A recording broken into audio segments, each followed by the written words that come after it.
Grant me the serenity to accept the things I cannot change, the courage to change the things I can, and the wisdom to know the difference.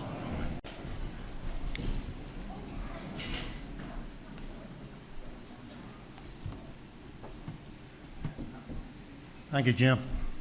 My name is Patrick. I'm an alcoholic from Ottawa, Canada.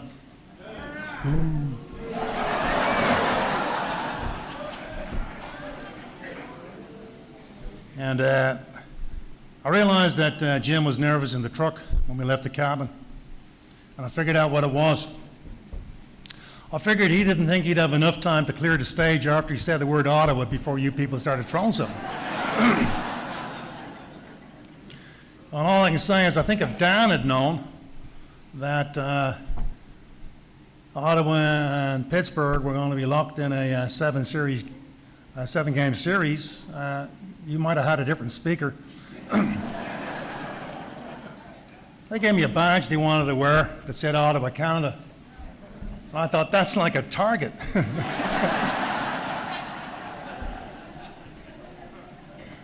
And while I know that hockey is an outside issue, some of you guys might not be all that sober. So. Then they drove Mildred and I off way up the river.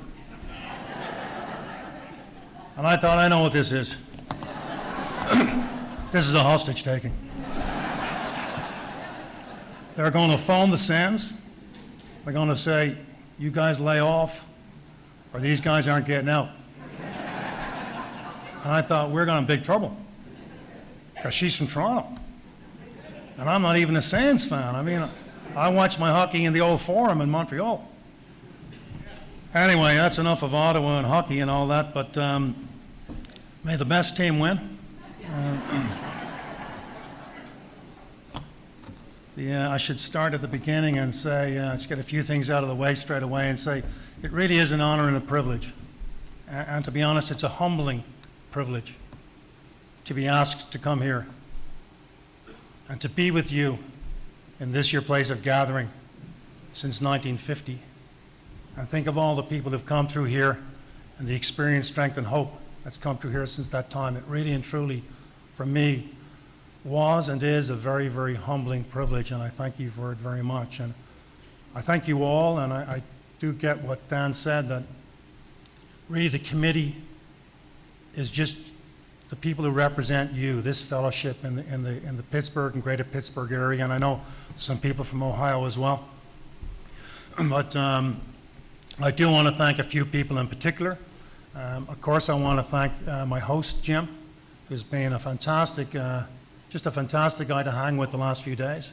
I want to thank, from the Berkeley group, Berkeley Hills, or whatever it is. Actually, it's an honor to speak at the Berkeley Hills meeting. And I'd like to thank Tim M.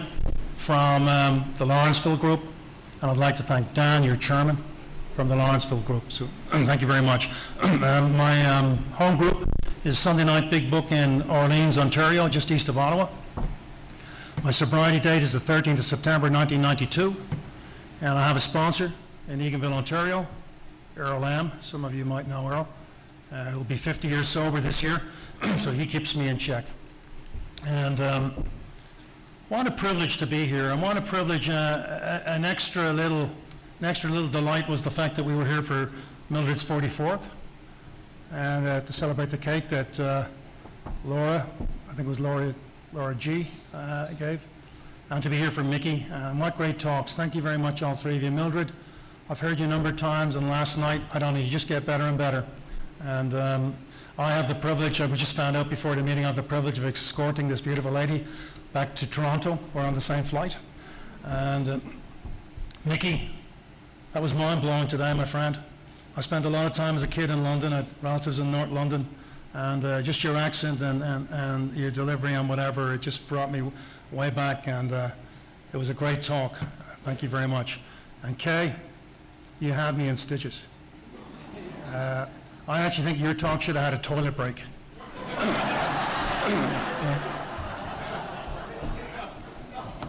Because I nearly Couldn't hold it. I learned a lot from your talk.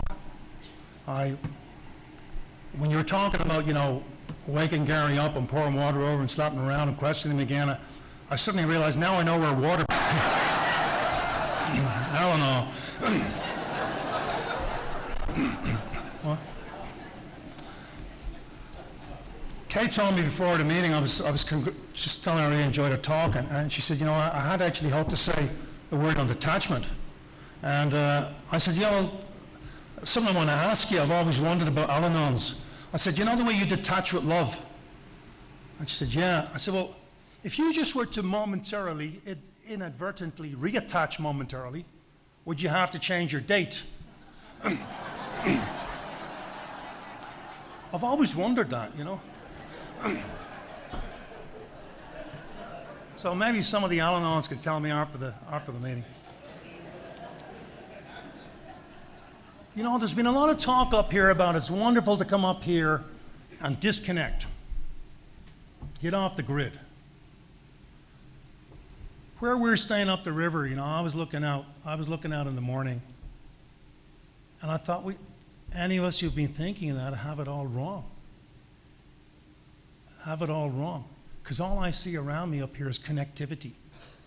Connectivity with the oneness of this world and this universe. Connectivity with each other. And it's been a truly remarkable experience to be here. It's a very, very unique conference. And I'm going to tell you some of my story and my experience, strength, and hope. I'm from Dublin, Ireland. Now in Dublin, Ireland, Mickey said everybody drinks in England. Well, everybody drinks in Ireland too. I like to tell the story of the guy who goes to the doctor. He was a hypochondriac, Irish guy. And he always thought there was something wrong with him. Anyway, this is going on for months and months and months with the doctor, and finally the doctor's fed up with this guy, and he said, something? He said, I have tested you and referred you for everything imaginable, and I can't find anything wrong with you. It must be the drink. I said, okay, doc, I'll tell you what, I'll come back someday when you're not drinking. That's the way it was in Ireland, I grew up in an average working class family in Dublin. There was no active alcoholism in our family. My father was a two-drink type of guy that I hated drinking with because he always nursed that second drink no matter how long you were going to be there. And I couldn't stand it. And my mother never drank. My mother never drank because her family was riddled with alcoholism. And so my mother never took the plug out of the jug, so she couldn't put the plug back into the jug. And she may have demonstrated some of the isms, but that was Mom. And they were good people. I don't know why. I really don't know why. Patrick didn't seem to get enough nurturing and loving and affection as a kid. I don't know. I don't think anybody could have given me that. I don't think if Mother Teresa had been my mommy and the Dalai Lama had been my daddy, I could have got enough of that stuff. There was something there about me that I just didn't feel connected. I didn't feel I fit in. And, I grew up on the street with big families. Somebody was talking last night about being in about being in a big family and being Roman Catholic. Well, I grew up in a whole street load of big families with, 10 kids and 12 kids and 40, lots of kids, and I didn't feel like I fit in. And in my school, in the class when I was just a little kid, there was 48 kids in the class. That's not a good place if you don't feel you fit in. But anyway, and I remember being brought into school the first day with the teacher had one arm and one leg, and my mother had the other arm and one leg. And that's the way I started my first day at school. I didn't want to be there. No idea why that was. But I do know that from a young age, I just did not feel I fit in. And my perception of myself was that I'm not capable, I'm not competent, I never thought I'd be good enough for anything else. And that was from a very, very young age. That was my perception of me. And my perception of the world was that it was a scary place, a really scary place, an anxiety-laden place. Yesterday with the sunrise, I looked out and I felt so at one with things. I just wanted to go and bounce out into the world. And I wished I could have done that as a little kid, but it wasn't like that. I didn't go bouncing out into the world. My working hypothesis was they're not going to like me. I had no idea who they were, but I was sure they weren't going to like me. And that's just the way I started off. And so I was this nervous kid, And I was just, I felt like an outsider. I felt like an outsider in my family. I felt like an outsider on my street, at school, in my sports teams. I felt like an outsider everywhere, you know. Even in a relationship, I felt like an outsider. Like, how does that work? There's only two of us. Why am I the outsider? But it always seemed to be me. It always seemed to be me. And even when I came to Alcoholics Anonymous, I got to the point where I felt like an outsider, 18 months into being in this fellowship. So that's how things kind of went along. And I mean, I really didn't, I had an inferiority complex, but I had a superiority complex. I thought I was the smartest guy I knew. Today I realize I was the only guy that I knew, And it wasn't that I was afraid to get to know you. I was afraid you'd get to know me. That was the problem. Being out here in nature reminds me of an early sobriety in Montreal, and I would take our firstborn child, Kira, down to Beaver Lake to give her mother a break on a Sunday morning. And she'd be in her little one-piece suit, the little one piece the little kids have, and she'd be shuffling around there like the Michelin Man or an astronaut, Neil Armstrong's first steps on the moon. And she's shuffling through the leaves, and she wanted to feed the squirrels and the ducks and all that. And it was beautiful to behold. And she looked like she was completely at one with that whole surroundings. It was like she didn't know where she began and it ended, or where she ended and it began. She was just in it. And little kids can be that way. And I think we were probably all that way at one point. But soon after that, this other little kid came along with her dad, and she wanted to feed the squirrels and the ducks. And so now Kira's trying to bring in more, better stuff. She's trying to bribe the squirrels away, try to hip check this kid out of the way. And watching her, I think I have some idea what happened to me when I was a little kid. I started to learn language. And I think that's when the problem began. I started to learn words like me and mine, yours, theirs, whatever. And I started to compare. It might have been better if they never taught me language. But when I started to compare, I never came up on the right side of that comparison, ever. Today, I have enough sense to know I don't think there is the right side of a comparison. Just don't compare. But back then, I never came up on the right side of that comparison. And that reminds me of one of my daughters got sent this. I didn't even know what I was comparing. She got sent this thing on Facebook, and it was this man, and he's standing there from the back, and he's naked. And in front of him is this massive elephant. And the elephant's saying, "How do you breathe through that thing?" And so, I don't think I even knew what I was comparing. But I was comparing. And comparison set up a conflict inside me between who I thought I was. I didn't know who I was, but who I thought I was, and who I thought you wanted me to be. And also between when you did think I was doing okay, I could never believe that. There was always this chasm.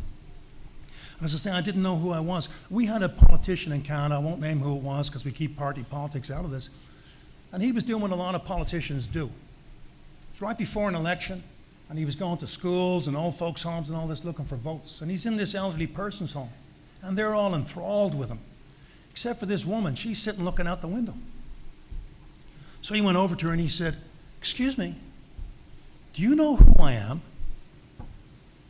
She said, "No, but if you ask the lady in the white coat, she'll tell you."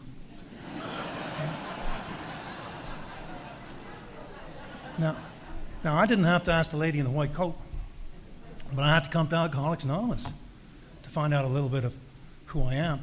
I was all kinds of people. I was whoever you wanted me to be for the longest time,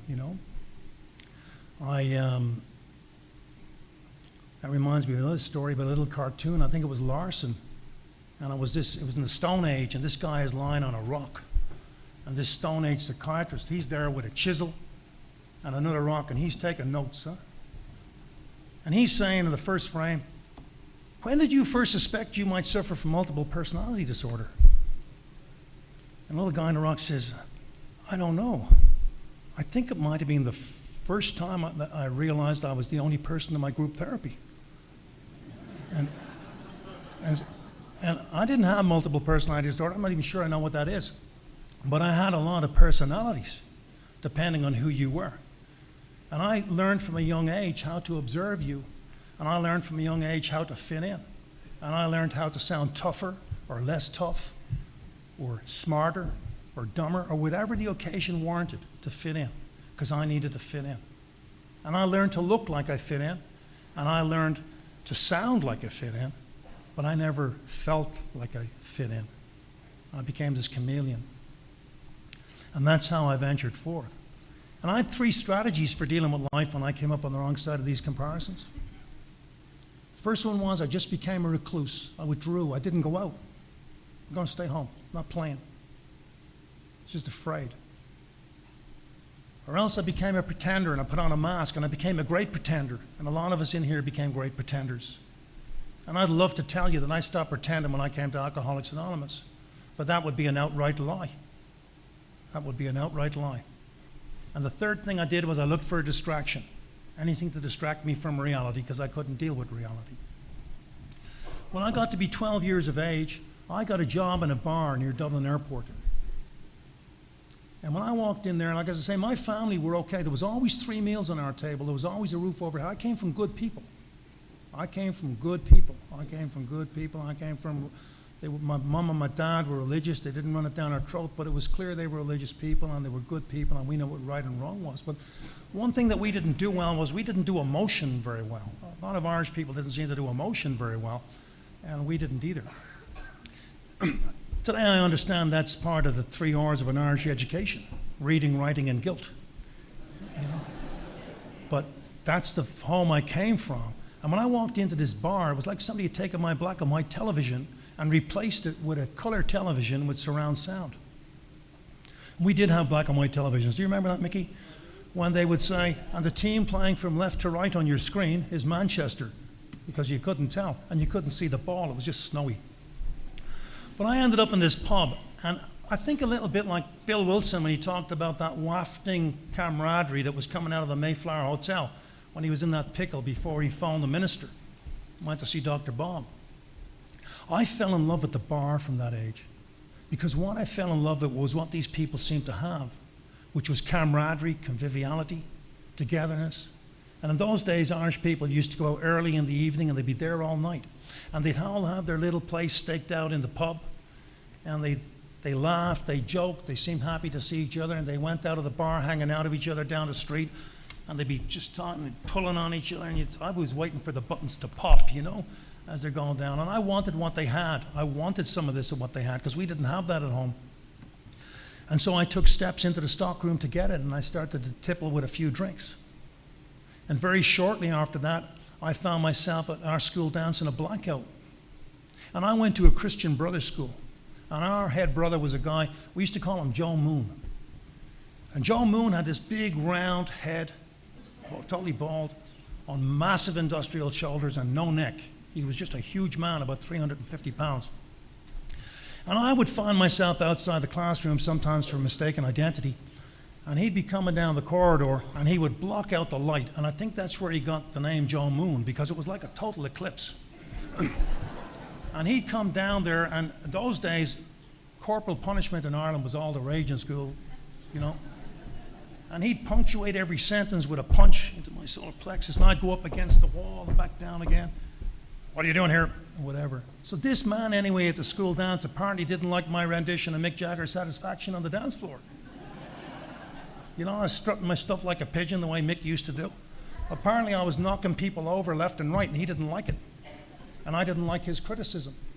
So I asked him out into the schoolyard to sort this out in a manly way, put the dukes up. Now, I was skinnier then than I am now. If I didn't turn sideways and put my tongue out, I could get marked absent in school. You know? And I was a real kind of nervous kid. You know, I felt I was too tall. I haven't really grown since then in height. My feet were too long. I had the wrong face. I used to look in the mirror and say, why couldn't you just have a normal face like everybody else? There was nothing about me that seemed right, you know, nothing at all. And that awkwardness of adolescence and insecurity and the booze all mixed together, you know. And I took size 13 feet even back then, our shoes. And my friends used to say, why don't you just ask her on board and take her for a spin? You know, at the thing, I felt like I had clown's feet. So anyway, I'm asking this guy out. Now, that's not alcoholic insanity to ask that guy out in the schoolyard for a fight.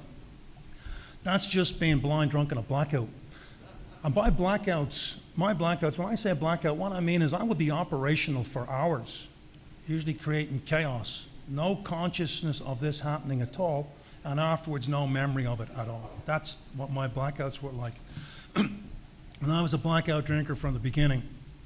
And initially my blackouts weren't all that frequent. I didn't drink that much when I was at 12 years of age, maybe 6 times a year, but it got to the stage where I was blacking out all the time. My last drunk wasn't in a blackout, and I'll get to that later, and I'm glad it wasn't in a blackout. But I was a blackout drinker, and for those of you who don't know what that is, it's like a magical mystery tour, because I'd wake up in places I never expected to be in, you know. And even years later, I'd start drinking in Montreal and wake up in New York, you know. I'd wake up in places and wonder, who are all these people, and what are we all doing in bed together? You know? And how do I get out of here without waking any of them up? You know, and then I'm rooting around in a drawer, you know, for a phone bill or an invoice. So when I phone the taxi, I can give them an address, tell the dispatcher where I am, because you can't say, well, I don't know. And anyway, I might have been a walk from home, and that was the money on the taxi. But that was it with blackouts for me. And, you know, sometimes I look, somebody outside was saying to me, we're talking about dress, and somebody said they changed the dress code. And I said, well, yeah, maybe it's kilts. He said, yeah, you do well in a kilt. And a few people have mistaken me for a Scot, but the Scots and the Irish are quite different in many ways. We get on very well, but we're quite different. And I just want to say about the Scots and the Irish, they're both great people, but you got to watch the ones who are half Scots and half Irish, because the Scottish guy, you know, they're dodgy. The Irish guy always wants to get drunk, and the Scottish guy, the Scottish half of him never wants to pay for it. You know, that's the way that is. But I do wonder about the Scots and the Irish, because everywhere I've been in the world, and I travel a lot mainly for work, and no matter where I've been, I run into Irish, and I ran into an Irish guy there from Galway and Boston, right? He's in Boston right now, friend of Coleman's son. And what is it about us? I think we were just guys that went down for a drink in our local pub, and we woke up in a blackout in Tasmania or, you know, Boston, Canada, whatever, because nothing else explains the dispersion of the Irish and the Scots in the world. It defies normal distribution patterns if you look at it from a statistical point of view. Well, they were my blackouts, and they really were scary. I remember I was doing business in Birmingham with this guy, and he was a fairly young guy. He bought this business, and I was having lunch with him. And after a while, when I got to know him, he told me he was an ex-SAS guy. And the SAS are like the special services in the UK. They're some of the best troops in the world. And he's told me that in their basic training, they'll be dropped into hostile territory. Years ago, they used to do it in Northern Ireland. They dropped them in there, no resources, no money, no whatever, and they'd have to make their own way out without being detected and back to base as part of the basic training. And as he's telling me this, I'm thinking, it's just like blackouts, isn't it? I mean, a lot of us should get an exemption from some of the basic training of the SAS, you know, because we're pretty... Anyway, enough of that. You know, after that school dance, 2 things happened. The first one was on the Monday, well, actually, the next day, on the Saturday, I went to play a football game, and my friends told me what had happened at the school dance, and I couldn't believe it. I was absolutely certain they were just yanking my chain. This didn't happen. It was my first blackout. But as was to happen in the future, things would be corroborated by others. And news came down from the school, because the school actually there was 6 religious brothers that lived beside the school, and the rest of the teachers were lay teachers. And word came down from the school that Patrick should go up and make an account of himself. And so I went up to make an account of myself before the school week began on the Sunday. And I met Brother Loughran, Joe Moon. And he said to me, you seem like a nice kid. I just started that school, our secondary school, the equivalent of your high school. And he said, you know, you seem like a nice kid. But when you drink, what I remember him saying was, you're like a little animal. I don't know if he said that, but I know it wasn't complimentary, and that's what I remember him saying. He was first of many, many people to tell me the same thing. You know, Patrick, when you drink, there's something wrong with you. When you don't drink, you're an okay guy. And my parents told me that. My siblings told me that. My friends told me that. My teenage friends used to say, you know, Patrick, when we drink, we have fun, and when you drink, we don't. You know? You know? You know, employers told me that. Soccer coaches told me that. Teammates told me that. Fellow employees told me that. Business partners told me that. Counselors told me that. Because I did a little bit of counseling, trying to figure out what was wrong. Police told me that. Lawyers told me that. Judges told me that. Probation officers told me that. They all told me the same thing.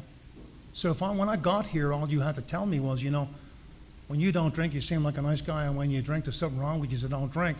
I'd probably still be drinking because, with no disrespect to anybody here, some very well-credentialed people and well-meaning and loving people had told me that. But that's the way I was, and I didn't know why I drank like that. It's like Mickey said today, I had no more idea. You know, when people said, why did you do it? Not what did I do in the blackout, because I didn't know what I did in the blackout, but why did you do it? Why did you do it again? I had no more idea than the man in the moon. And you know, Patrick with a drink and Patrick without a drink, they were like a couple where she worked nights and he worked days. And they just met on the doorstep, coming in and out of a drunk. They were just like two different people. And when people ask me, why did I do it again, and I had no more idea, because like them, by the time I saw the white rabbit, the trick was over, right? I mean, I don't know why I drank again, I just drank again. I think I know today why I drank again. Because the state of mind before I drank was so ratcheted up to the hilt with anxiety. And my perception was so out of order. Because for me, not being able to differentiate the true from the false is not after a drink, it's before. And it was so ratcheted up to high dough on the scale. It was so completely different. Afterwards, when I was visited by the four horsemen, the terror, bewilderment, frustration, and despair, I was more like the social drinkers. You know, my anxiety had been alleviated or brought down. I was deflated, and I was thinking in a different way. It was like two different states of mind. And I tried to give up drinking first when I was 14 years of age.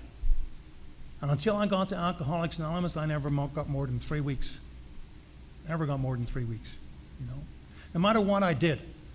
You know, and the first paragraph I related to in the book was where it says, we are incapable. Not we were, we are incapable of keeping in our consciousness with sufficient force the pain, the memory of the pain, humiliation, or suffering of even a week or a month ago. That explained my life when I read it. I always seemed to just find myself drinking again. It didn't matter about the fear. It didn't matter about the promises. It didn't matter about information. You know, right on the cabin next to us, there's two Ronnies. There used to be the two Ronnies in England. You remember them? Ronnie Corbett and Ronnie Barker. And they had this great show on TV. And one of the little stints they used to do was like the news. They did this mock news thing, you know. And I always remember one where this woman comes in, they're reading the news, and this woman comes in and slips a little piece of paper onto the desk, and I think it was Ronnie Corbett picks up and says, oh, and now this just fresh in. This is about the East German pole vaulting champion who has just become the West German pole vaulting champion. That was like my alcoholism. It didn't matter how I built my wall with fear, information, anything else, promises, whatever, resolutions. Alcoholism just seemed to pole vault the wall all the time. I felt like I was getting mugged in a cellar, you know, at midnight with the lights off. I couldn't figure it out. I had no idea. What was happening really was that I would start to get restless, irritable, and discontented. You know, sometimes we don't question terminology in the program. 2 weeks ago, I was thinking about that. I was thinking the doctor observed alcoholics, but the doctor wasn't an alcoholic. I don't think alcoholics would have used those 3 words. I probably would have said scared and anxious and all these sort of things. But I would get restless, irritable, and discontented. And I don't know about you, but they always ganged up on me together. I rarely got irritable without getting restless and discontented. And I rarely got discontented without, I don't think I ever did actually. So they always came in threes. And that would build and build. It would just be like a tuning fork. It would start to hum. And then that whole feedback would start happening. I always think it's like putting a microphone in front of a speaker, and I would just amplify and re-amplify the anxiety, and it would get to panic proportions. And when it got to panic proportions, I drank. Now, like our speaker said this afternoon, I don't ever remember walking into a bar saying, you know something, my level of restlessness, irritability, and discontentment is at a kind of critical level, and I need a drink. I didn't do that. It was like Pavlov's dog. The bell rang, the dog salivated, food's coming. I got like that, I drank. I just drank. That's what happened every time I drank. And as I say, you know, by the time I was drinking, it was all over. It was all over. So that's the way I was growing up. And you know, I left Ireland. I came to Canada. By the time I left Ireland, I kind of I didn't really need to leave Ireland, but it was a lot of humiliation to leave behind and embarrassment. And I moved out to Canada. And I went to Winnipeg, and I worked in Manitoba and Saskatchewan and Alberta, and up into the Arctic and Yellowknife, and then back to Manitoba, and then down to Los Angeles, back to Manitoba. I don't know what was going on in Manitoba, and then down to Toronto and Montreal in 6 years. And I did a lot of geographicals. And I can tell you, that gets expensive when you get around to doing your 9th step, because you got to go on tour, you know? And I've made amends in all those places. My first boss in Winnipeg was a nice guy, Scottish guy, and we'd get poured onto planes in the Arctic or wherever else to come back down south. And I'm not saying he was one of us, but if he showed up here, I wouldn't tell him he was in the wrong place. And I had 6 jobs with him. The first one, he fired me 3 times, and I quit 3 times. And I remember going down with my wife, actually. We were in San Francisco, and we drove down to Los Angeles to Rancho Marango. He was in Rancho Marango near Palm Springs. I went out to make amends to him. And he said, not at all, Patrick. You know, we were just having a bit of fun. It was just all in good fun. And then as he had a few more Remy Martins, that was his cognac of choice, he thought, you know, maybe there were a few things that were a little off color. And I remember standing under his grapefruit tree, I think it was, the only time I've ever done that, under a grapefruit tree. And he got so angry, and he said to me, the nerve of you even coming down here and looking me in the eye after what you did to me. So that was one of those kind of funny amends, but I went and I tried to do my bit. Anyway, you know, in Canada, I moved around. I'm not going to take you through a big drunkalog, but you know, I could never deal with the ordinary. I was always looking for the extraordinary, and I was always looking for the unknown. You know, I was bored with the known. But the trouble about the unknown is it becomes known as soon as you know it. And a good friend of ours told me once, nothing's wonderful when you've had it for a while. And that's been true for me, you know. And so I moved around all those things, but you know, it's hard to settle in one place when you don't know what you're looking for. And it's hard to settle for one relationship. And I met some good women along the way when you don't know what you're looking for. And it's hard to settle for any one job or any one company when you don't know what you're looking for. And I was like that U2 song. I didn't know what I was looking. I still hadn't found what I was looking for. I was chasing something that I thought was going to complete me. All this time from a young age, I still never suspected I was suffering from a spiritual malady. But I was looking for something to complete me out there. And I'd fix on something, and I'd think, okay, this is it. This would make the difference. And while I was working towards that, I would think, okay, this is going to make a difference, and I'd feel a little bit better. And then I'd get it, and after a while, it was just the same old thing. Nothing's wonderful when you've had it for a while. And I would get restless, irritable, discontented all over again. And I'd get anxious even when there was nothing going wrong in my life, you know. Today I realize I just had a faulty radar system. There was nothing out there. I was just picking it up on the radar system, you know. It's like I had a search engine in here in my brain. And based on its sort of premise that nothing's going to be okay and nothing's going to work out okay, it always just went off searching all the time for what was wrong. Most of the time there was nothing wrong, but I'd wake up feeling that way. And so I'd fix on something. I'd say, it's Jim's fault. And then I'd kind of focus on that, and I'd convince myself it was Jim's fault. But that was the way things would just work for me, you know. And to this day, I have to watch that. Anyway, I met the woman that was to become my wife in in Toronto, in a pub near the Maple Leaf Gardens. And shortly thereafter, I was in another blackout. And we were sitting, some of my workmates and some of her workmates, in a little pub there. And I drank into a blackout. And in full earshot of the whole assembly, I propositioned one of her best friends from work, this young Welsh girl. And I explained to her what gymnastics we could engage in when we got back to my place and hit the sheets. And Linda was not at all impressed. And the next day she called me to tell me she didn't want to see me again. But she felt duty-bound to tell me that she thought I had a problem with alcohol and I ought to do something about it. Believe it or not, at the time I had a spiritual director because I kind of had this idea I wanted to become a Jesuit. And I had a spiritual director down on Bay Street in St. Stephen's Church. And I went down to see him. He was a blind man called Mario.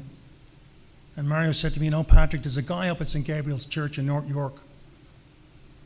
And he's a member of Alcoholics Anonymous. And he's an alcohol and addictions counselor. I went up to see this guy. His name was Joe Cushing. And Joe's dead now.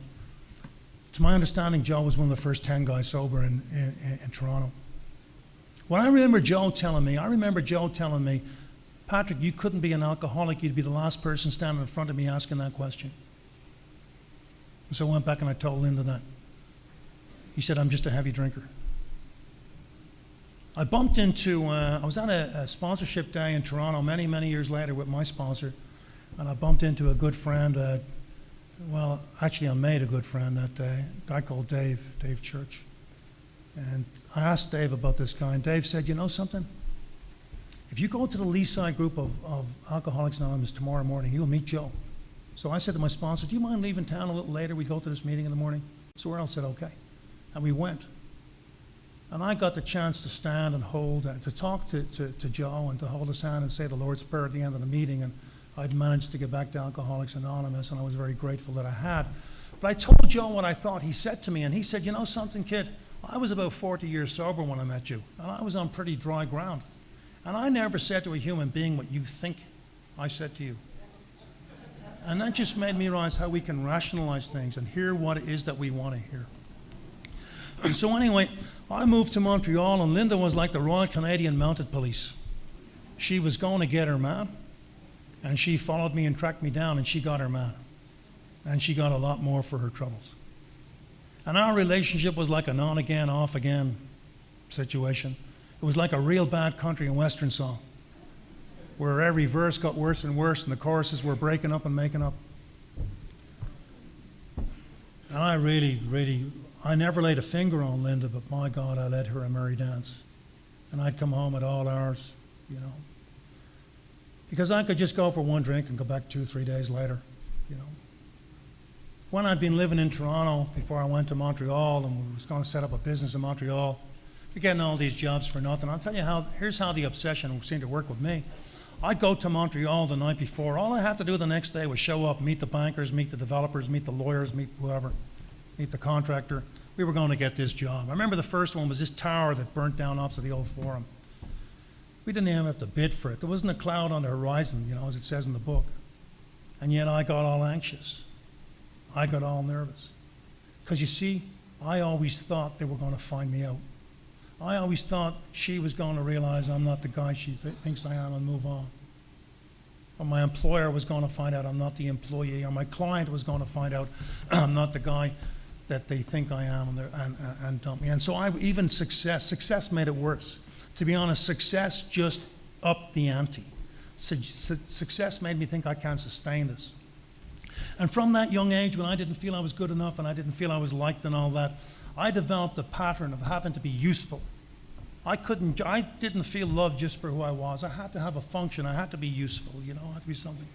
And so even in the business with my partners, I always felt I had to be pulling off the big play, the Super Mario play, not the ordinary stuff, not the journeyman stuff. It never dawned on me that I was hired just to do an honest day's work for an honest day's pay. I always had to try and do the extraordinary. Why?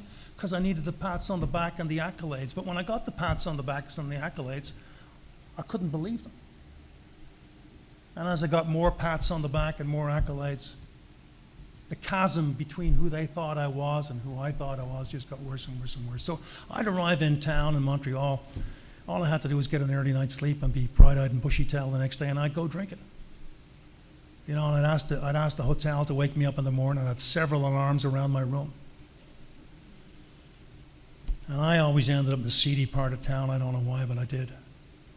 And the next morning I'd be there, and I'd have red lace curtains for eyes.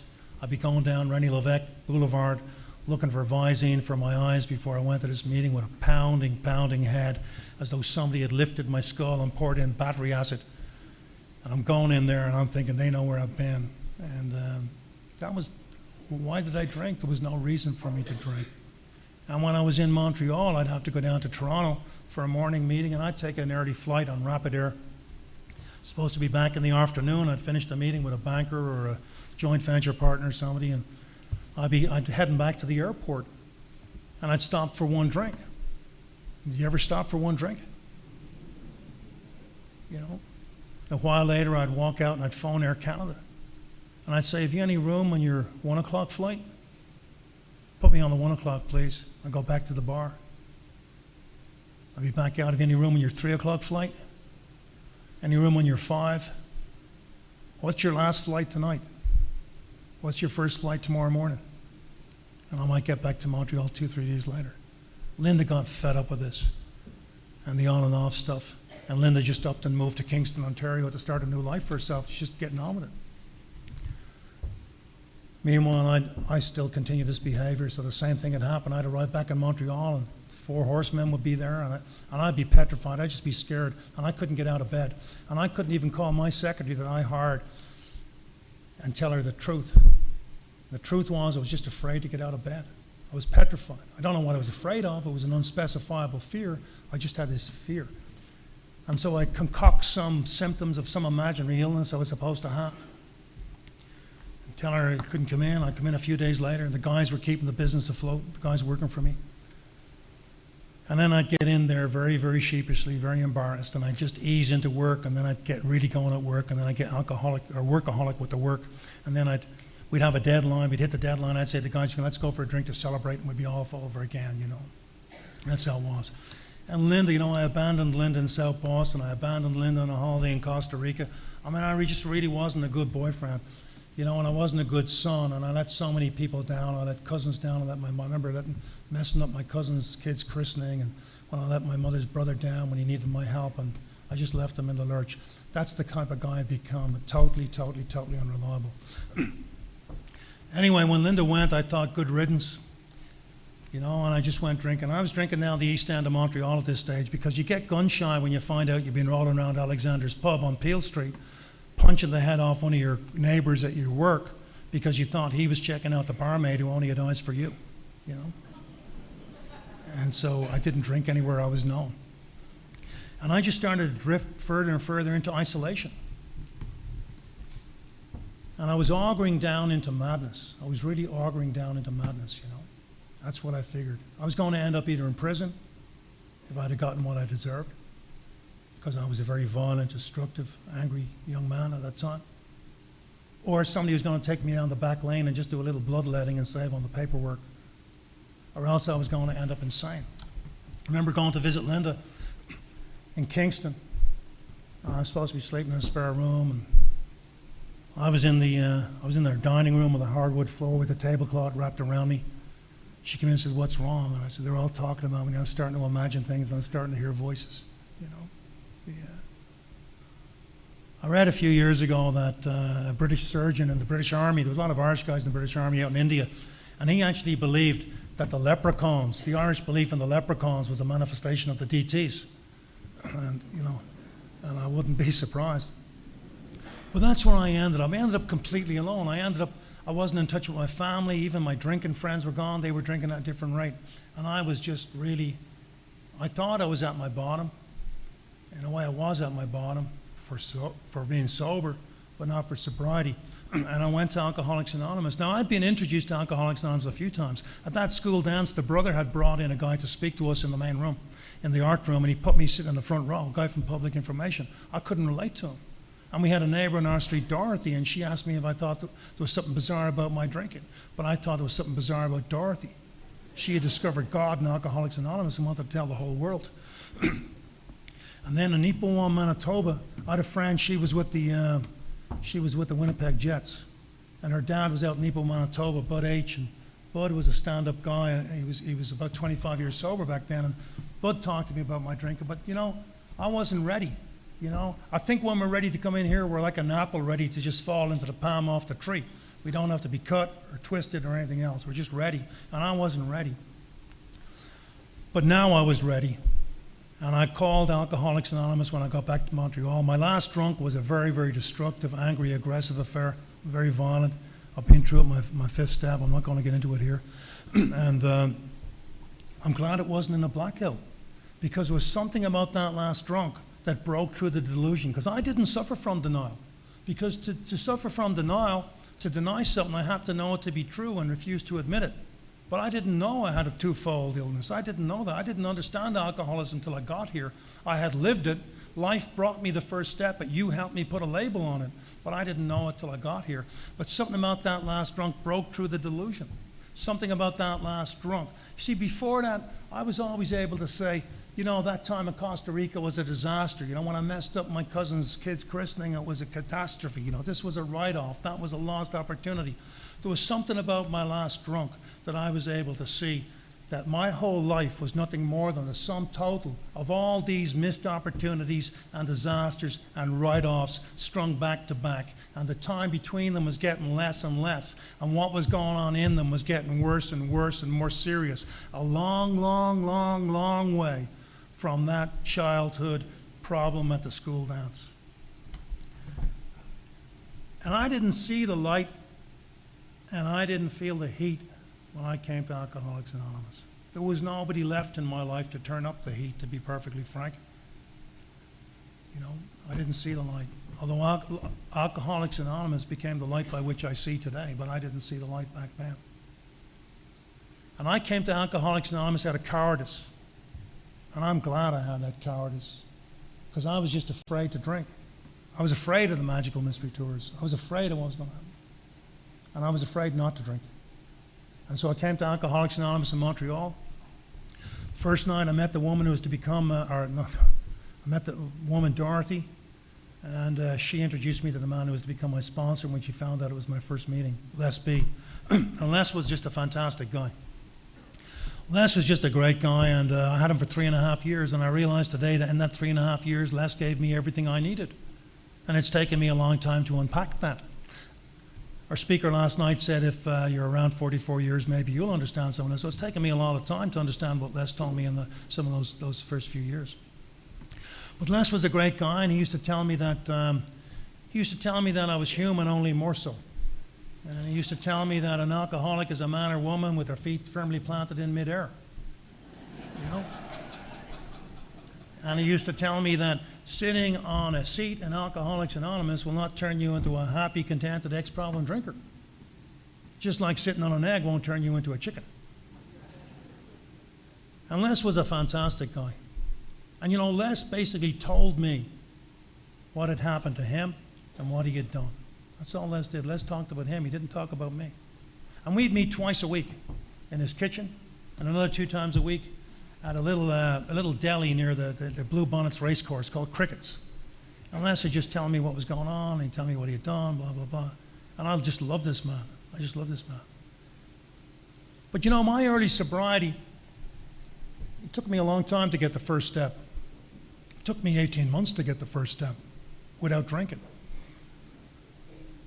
I'd heard that early recovery in Alcoholics Anonymous is like waking up in a minefield. You follow the fellows who don't blow up. And that's what I was doing. I was following the fellows that didn't blow up. But I wasn't doing what they were doing. I wasn't doing that at all. My arrogance, my conceitedness, my big-headedness, my intellect was still there. I'd go to meetings and I wasn't even listening to what the last guy was saying. I'm trying to decide, what am I going to say? And then I'd say it. Get it out of the way. You think then I could relax and enjoy the meeting. But instead I'm thinking, I wonder if they understood that. You know, it was all about me, you know. It was just ego, all ego. I was trying to impress people.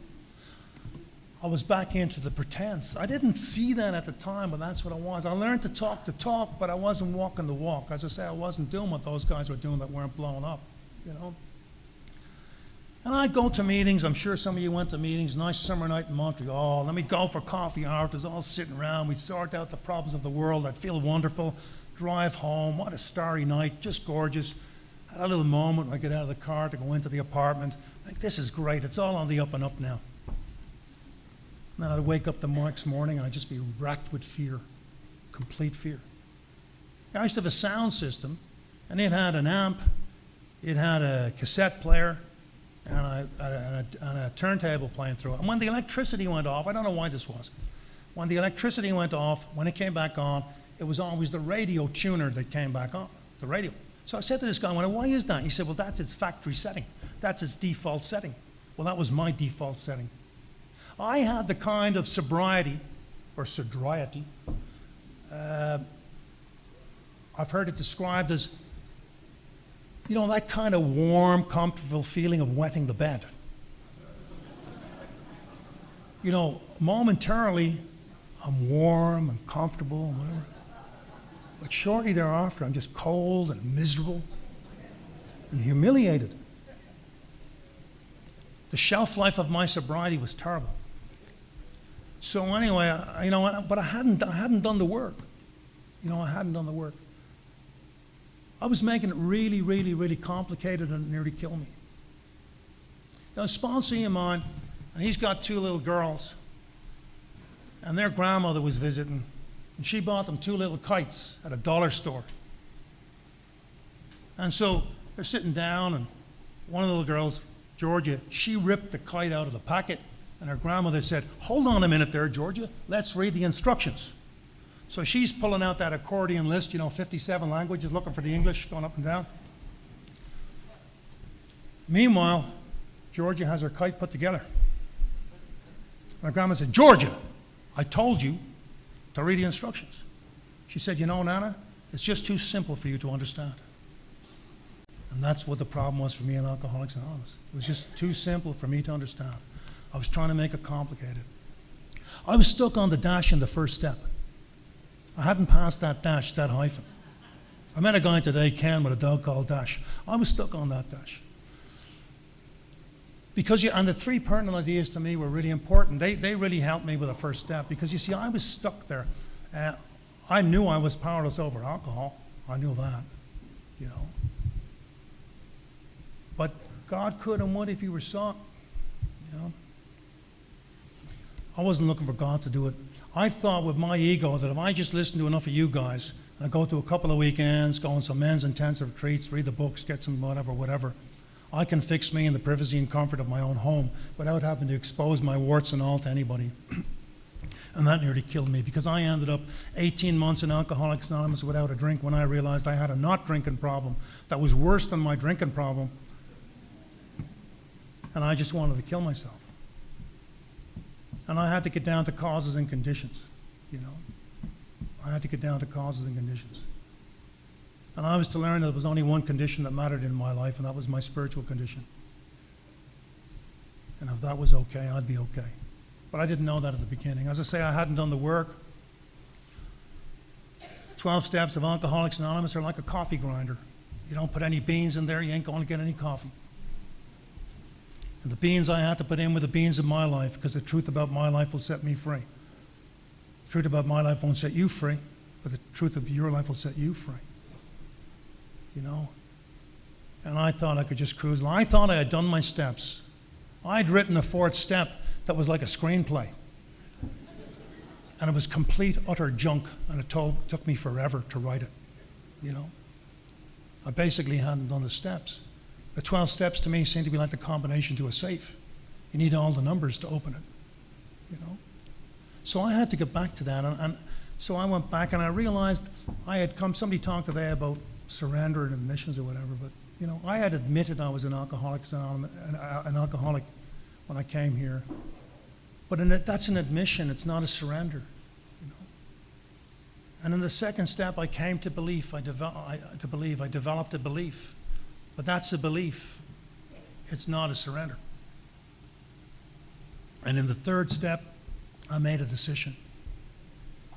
I think a lot of us have made decisions and not followed them up in any action. I know I have. It was just a decision. And so I had to get down to causes and conditions in the fourth step. And what I realized, being an Irish Catholic by birth anyway, I always thought that the fourth step was confessional in nature. And I was to learn it is educational in nature. And I was to learn that the chapter in the big book, How It Works, should probably be called How It Doesn't Work. Because the book tells me more about how it doesn't work than how it works. You know, I think Bill wrote the book backwards. You know, if you look at the four absolutes, he almost wrote the book backwards, you know. I think Bill realized that we alcoholics don't know much about honesty, but we know a lot about dishonesty. And if I can just back out of dishonesty, I'll back up into honesty without knowing it. And if I can just back up out of selfishness little by little, I might back into selflessness without knowing it. And if I can back out of fear little by little, I might back up into faith without knowing it. And I was to learn about my resentments and my wrongdoings and my fears. And my resentments were really about how I hadn't, my perception of how I hadn't got my way in the past. And my fears were that I wouldn't get my way in the future, 5 minutes from now, 5 years from now, whatever. And my wrongdoings were the things that I did to try and straighten up that playing field so I'd get what I needed. And I only stole because I didn't think that life and its bounty would provide for me. And I only lied to you because I didn't think you'd accept me for who I was. But you know, the lies I told you were only half the problem. Worse still were the lies I told myself, the lies I'd been telling myself from a young age. And I realized that my resentment served a great purpose. They helped me to justify my isolation. You know, I learned that fears ran my entire life. I learned I was a snob. I learned that there was half of the world that I had met that seemed to know what they were doing. And they intimidated me because they made me feel inadequate. They seemed to know what they were doing. They had 5-year plans. They knew what they wanted to be when they grew up. I never knew what I wanted. I still don't know what I want to be if I grow up. So I wrote them off and I assassinated their characters and I told you what was wrong with them. I concocted all kinds of slander. And then there was another half of the population that in my mind, I'm not saying they were worse off than me, but in my mind they were worse off than me. And I didn't want to hang around with them because guilt by association, you might think I'm like that. And then I wondered why I'm lonely in the middle. And for a guy who'd felt ignored and rejected, I realized I was the one that had done the rejection. I realized I had kept you all away because I was afraid of you getting to know me because of what I thought about me. And that was my fifth step. Well, that was my fourth step. My fifth step, you know, to God, to human, to God, to ourselves, another human being, to God for forgiveness, to myself for understanding, and to another human being for humility. Did that with my sponsor. It's interesting when out here in the forest, because I've been told when I first came to Alcoholics Anonymous, if it took you 10 years to get lost in the forest, it might take you 10 years to get out.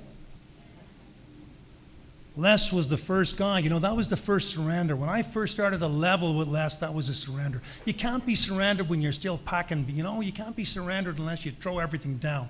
And in the fifth step, I threw everything down. And in the fifth step, I leveled with one human being for the first time in my life, and I found out I was no better and no worse than anybody else. And he shared his experience with me. It was a two-way street, you know. I was in my fifth step. And that was when the surrender began. That was when the real identification began, as opposed to the comparing. And I learned for the first time that the only antidote I know for isolation, the isolation of an alcoholic, is identification. It's the only thing I know. Information, fear, alcoholism always pole vaulted that. Identification. And Les created a little clearing in the rainforest for the first time and got me to laugh at myself and got me to stand back and got me to get some perspective in my life. And that's what Alcoholics Anonymous continues to do for me today, give me perspective, you know. And I saw that, you know, I used to think that people didn't understand me and that was the problem. In my fifth step, I found out I didn't understand me. That was the problem, you know. So And I realized that other people had been judging me by my actions, whereas I had been judging me by my intentions all those times. And there was a huge disconnect between my intentions and my actions. So that's what I learned. And then but you know, when you've done the fifth step, all you know is what's wrong. Still haven't done anything about it, you know. So I had to try and do something about that in 6 and 7, you know. 6 and 7 to me, like there's a hockey game going on right now, in case anybody didn't know. 6 and 7 to me is like trying to do in real time what I found out with my sponsor works and not do what didn't work. It's like if you play hockey, you play football or anything else, and your coach pulls you aside. That game last week, Patrick, you kept getting pulled out of position over there, and you just messed up our whole shape, and you created an opening, and bing, bang, boom, the puck was in the back of the net. I'm thinking, well, that's easy for you to say. You've got a chalkboard and 20 minutes to explain all that, but this was happening in a split second. And that guy was about to bury me into that board, so I was going to be a fossil sometime 14 centuries from now. So I'm trying to do in real time, and that isn't easy. I like to tell the story of having lunch with a sponsor of mine in Ottawa, and we had a great lunch, and we walked out of there like two spiritual gurus, both of us. We had such a great lunch.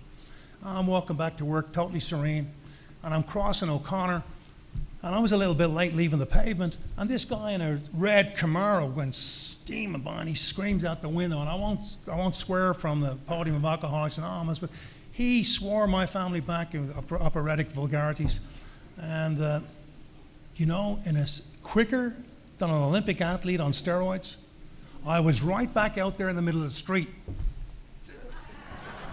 That's where my serenity went. That's where my serenity went. Because there was nothing between the stimulus and the response. I didn't have that space. I didn't have that perspective. And I've realized today that's why I need to pause when agitated. I have to try and find that space. So that was my 6th and 7th, and my 8th and 9th, I became willing through my experience of being unwilling. I have to tell you that right along every step of the way in Alcoholics Anonymous, I've become willing through my experience of being unwilling. So if you're new or not new and you're sitting here tonight and you're unwilling, you're right on track. Because my unwillingness made me willing when it got painful enough, you know. And, you know, in terms of pain, I just want to say this in my particular case. Over the years, I had people who offered to take that pain away at the stroke of a pen. And I'm just glad in my particular case that I didn't go down that road. And the only reason I say that is because that pain was like gold dust for me. Because that pain, without that pain, I never would have known that the message you guys were giving me was the truth. Because the only thing that has ever dissolved that pain for me has been the message of Alcoholics Anonymous. The only thing that's ever dissolved that pain for me has been identifying with one other alcoholic one at a time. That was talked about today. We have conferences, we have meetings, we have this, we have that, and the other. To me, they're like the vectors. You know, in pharmaceutical business, you get vectors and you get essential ingredients. The essential ingredient is one alcoholic talking to one other alcoholic one at a time. That, to me, is Alcoholics Anonymous. The rest is the vector, the dressing. It's the situation we find ourselves in. So I had to get around and make some amends there. And, you know, my sponsor explained it. My sponsor was a Jewish man, and he used to talk to me about Yom Kippur. And he used to say to me, Patrick, Yom Kippur is the Day of Atonement. And to atone means to become at one. Atone, H-E-O-N-E. I don't have anything for that yet, but you can work one out. And he told me that there was no point trying to atone with your God before you atoned with your fellow man. And Les explained to me that you can't build a spiritual relationship with your higher power on a faulty moral foundation. You know? And I realized what I was trying to do. I was trying to feel at one with the world. I was trying to straighten out those relationships so I could look the world in the eye. I had 3 business partners I swore I would never make amends to them. Some years later, I went back to live in Ireland, and I was still having conversations with one of my business partners as I was chopping the vegetables for the evening stew. And I'm thinking what I'm going to say to that guy should I ever run into him at an airport. And that ought to give you a clue that there's some wreckage of the past that needs taken care of. So I phoned him up, and he lived in Mississauga, Ontario, and he arranged to meet me in Port Credit. And he said he'd meet me in Port Credit, Ontario, but he could only do it at 6 o'clock in the morning because he was going to play golf. So I met him at 6 o'clock in the morning and I made my amends. And all I can tell you is that when I did that, and when I made amends with my other two business partners, something opened up for me in Alcoholics Anonymous that wasn't open before. Something in terms of freedom or a vein of serenity.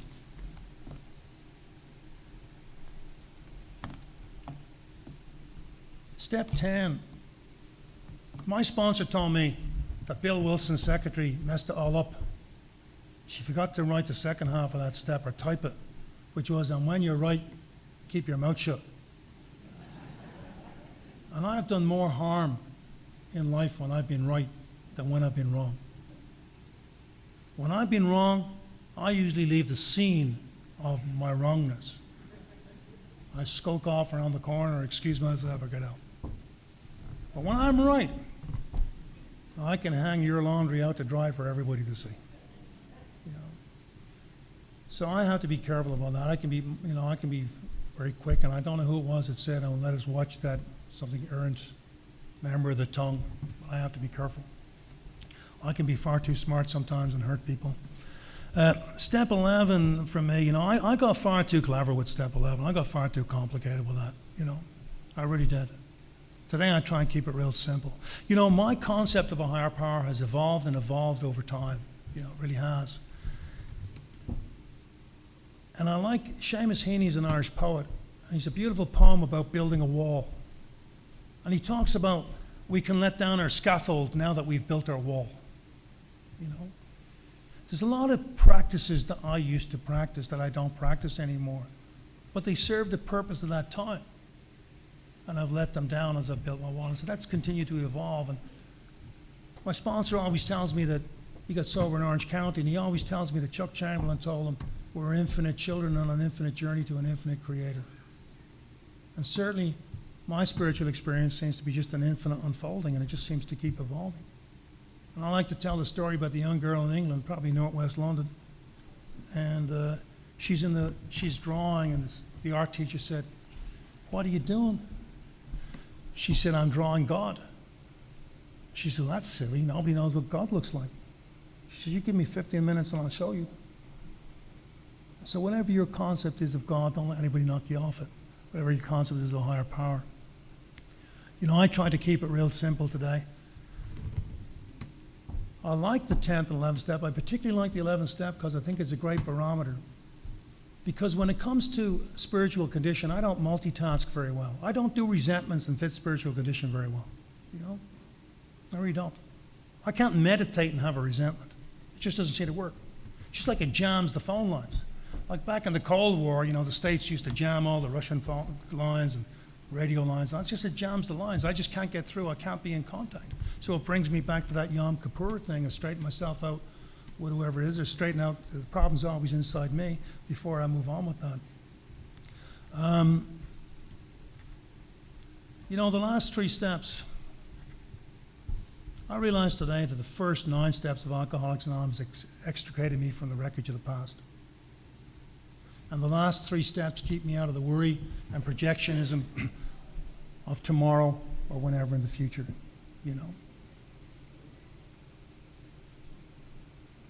And when I can do that, I find myself here right now where I could never be,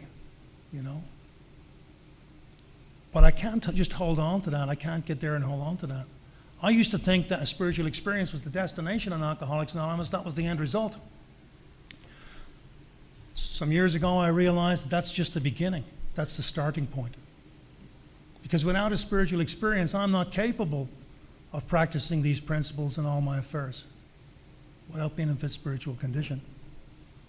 And I'm not capable of carrying this message to another alcoholic.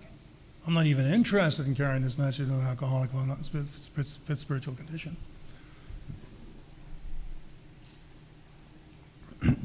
And I realized I have to give it away. And I need new guys to tell my story to. I need new guys to share my experience with. I need guys to remind me of what it was like in case I forget. Don't get me wrong when I say this, but I think the allergy is overrated, All I mean by that is I think we talk about it disproportionately to the obsession. But I haven't had a problem with the allergy for 24 and a half years. Mickey hasn't had it for 34 years, and Millie hasn't had it since 44. And Coleman today, 54. But I can tell you, hardly a week passes that I don't get a little nip of the ringer in terms of the obsession. And the chapter more about alcoholism tells me that I need a spiritual experience to overcome the obsession, not to overcome the allergy. I can't do anything about my reaction. I can't change my reaction to drinking. But I can change my reaction to not drinking. And I needed to change my reaction to not drinking. So I need those guys to remind me of that, because I am incapable of keeping in my consciousness with sufficient force the pain, humiliation, suffering of even a week or a month ago. What about 24 and a half years ago? So I need to do that. And I need a program of recovery to try and make living today less anxiety-laden than it used to be. And the day when in my thick head living today without a drink becomes more painful or more difficult than my memory of how it was a drink, it's just like a wine scales. I'll drink, it's just gravity. And the white rabbit will be out there and the trick will be over. It's just like walking out on a teeter-totter. And then I walk over that teeter-totter and bang, I'm down. And I know that. And nature abhors a vacuum. I always say the forest will take back the farm, and it will. I was just down in Machu Picchu with my wife, the lost city of Machu Picchu, and when that got discovered by whoever it was, Bingham, whatever, from Yale University, at the beginning of the last century, it was entirely overgrown. Entirely overgrown. You could hardly see it. The forest the jungle had taken over it again. And so the forest will take back the farm. And my steps will unravel the same way as I got them. And it happens real easy. It's just like white noise. You're in a building, it's white noise. There's fans, there's air conditioners, there's electricity. We don't even know it's there. You ever get a power outage and all of a sudden the silence is deafening. And the silence is deafening because I suddenly realize what noise was going on. And that's been the same for me. My only experience of serenity is when not serenity is taken away. My only experience of happy, joyous, and free is when not being happy, joyous, and free gets taken away. So I need guys for that. And I realize today that the 12th step of Alcoholics Anonymous is like having a front row seat at the greatest show on earth. It really and truly is. Because we don't see it with ourselves, but we see it with others. And when we see the change that happens in people, and we see people transformed and smiles coming onto faces and children starting to laugh, going on their first holiday, people reconciling whether they get back together or not, we get to see the power of Alcoholics Anonymous. We get to see it right in front of us. And there's nothing better than somebody who's right fresh. It's like a before and after washing powder commercial, They're great, aren't they? But I'll tell you, a washing powder commercial would be no good if you didn't see the garment before it went into the wash. So when you get to see that transition, it's just absolutely unbelievable.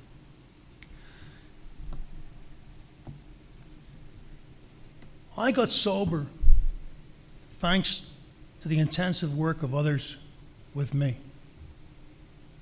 I was the recipient of intensive work of others with me less. When we say, and because of people like you and rooms like this, we all lived happily ever after, that wasn't the way it was for me. When Goldilocks gets invited back to Cook Forest every year by the Three Bears and has her own cabin, it wasn't like that. Les put time into me. Les put intensive time into me, It was a very intensely personal relationship, And I got sober because of people like Les and other people. And today I stay sober partly through my intensive work with others. And one of the wonderful, magical things about Alcoholics Anonymous is it doesn't seem to matter which end of that you're on. But somehow, when two people come together and our higher power is present, it's like an electrical circuit. And it doesn't matter where we are on that circuit. My sobriety, my spiritual condition seems to get recharged. And I get my energy from people, but I get my perspective from solitude. And Alcoholics Anonymous transformed my loneliness into solitude. And the difference for me between loneliness and solitude is there's no room in loneliness. It's all coming in on top of me in loneliness. but in solitude, it's there.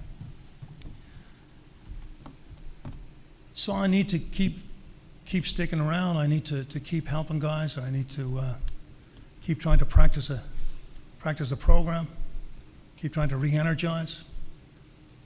I had become a great observer of you people and the people, as our speaker last night said, haven't had our experience.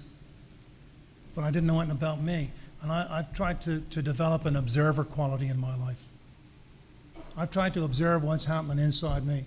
Because life is what happens inside me. Life is not what happens outside me. You know? And when I can do that, I can try and grow that conscious contact, and I can try and grow that perspective into a day. So that hopefully one day when a guy drives by in a red Camaro, I won't be halfway out in the street with my finger up in the air. You know? So I've tried to do that, and you know, I had an experience 2 years ago. I had an accident. I ended up 6 hours of surgery, 2 weeks in the hospital, 4.5 months in a wheelchair. And I was non-weight bearing on this arm and this leg on the same side, so I couldn't move. And I woke up after the operation, and on the Monday evening, the next day, I was completely depressed because the surgeon had told me they had to keep moving me every 2 hours and prop me up with pillows. And then 2 big guys would come down and pick me up and put me on the commode. And one of them would take a wet face cloth, one would take a dry face cloth, put me back in bed. Surgeon told me, we're going to have to move you to a veterans hospital because we're going to have to do this for at least 6 weeks. And I said, well, my wife said she wants to look after me at home. He said, oh, don't worry, she'll get over that. And I was really depressed. And I was lying there, and I thought, where's all this negativity coming from? How does this square away with my beliefs? And in that moment, I thought, there's an opportunity in this. I don't know what it is, but there's an opportunity. And if I knew what it was, it wouldn't be an opportunity. It would be an expectation or a demand. And I'm just going to go with this. And it seemed to be, for me, the experience, like in the book, when it says God is either everything or he's nothing. What is their choice to be? That's how that translated for me. And the next morning, the surgeon asked me, was I okay? Did I need any narcotics? And I said, no, I'm okay. He said, don't be a hero. I said, I'm not being a hero. He said, you got to have a lot of pain. He said, your wrist was halfway up your arm. You got more metal in your arm than the bionic man. And I've put screws 3 inches up in the neck of your femur that got severed. And you got to have intense pain. I said, I don't have any pain, and I didn't have any pain. I had some Tylenol, I had some ibuprofen. And all I know is that it ceased being a negative experience. And you know, I decided not to fill my 4.5 months with Netflix or books or whatever. And I just watched what was going on inside me. And I learned a lot about me. I learned about my expectations of my wife and my children and other people.